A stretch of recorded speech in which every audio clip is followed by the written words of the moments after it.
2 Samuel 11 vers 1 staan daar 'n eenvoudige maar 'n skokkende sin. In die lente, in die tyd wat konings gewoonlik optrek om oorlog te maak, het Dawid op 'n keer vir Joab en sy soldate en die hele Israel uitgestuur. Hulle het die Ammoniete verslaan en Raba beleer, maar Dawid het in Jerusalem agtergebly. Eendag het hy na sy middagslaapie opgestaan en op die dak van die paleis gaan rondstap. In die lente. Hier sien ons nie net 'n geografiese verskywing of 'n seisonale verskywing nie, maar ook 'n geestelike een in Dawid se lewe. Die jong man wat eens met entoesiasme oorlog toe gehardloop het vir God, het nou agtergebly toe hy eintlik moes gaan veg. En in daardie ledige of ydelle oomblikke van sy lewe het sy hart begin dwaal. O Dawid, laasweek toe praat ons nog van hoe jy met oorgawe en entoesiasme jou hand opgesteek het om hierdie reus te ontmoet, om op te staan teenoor die man wat die God met wie jy so noue verhouding het, sleg gepraat het, dat jy hom met 'n slingervel en 'n geloof gaan aanvat het wat so sterk is dat dit het selfs die hele leer agter jou aangesteek. Dit alles met jou entoesiasme, en vandag lees ons van hoe jy op 'n dak rondloop, nie besig om op te staan vir ietsie, maar besig om te wandel, verveeld, gemaklik en op die rand van 'n afgrond. Maar hoe het jy hier gekom?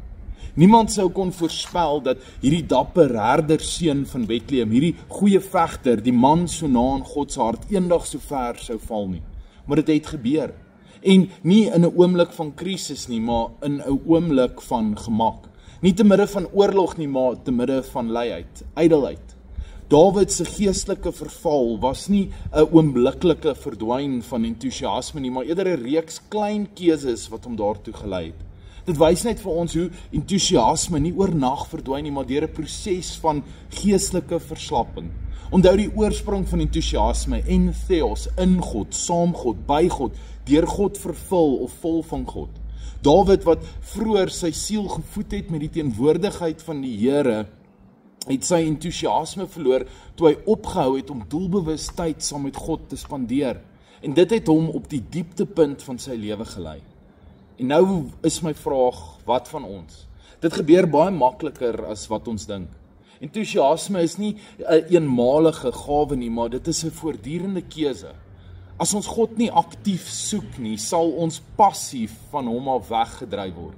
Dit begin subtiel, mis 'n stilte tyd hierso of 'n verskoning daar, 'n kompromie of dalk 2, en voor ons weet, wandel ons ook elders rond op 'n dak waar ons nie eers veronderstel was om te wees nie. So hoe keer ons dit? Ons bly in beweging.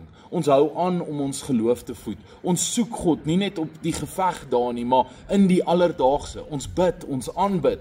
Ons besef dat ware entoesiasme nie net 'n gevoel is nie, maar dis 'n ingesteldheid, 'n besluit om elke dag in God se teenwoordigheid te leef. So hoe doen ons dit? Matteus 6 vers 33. Soek allereers die koninkryk van God en sy geregtigheid. Om te soek is om aktief te wees. Soek God en sy geregtigheid in en met alles wat jy doen, en jy sal hom vind in en met alles wat jy doen. En theos, in God, entoesiasme lê by hom. Tot die volgende keer.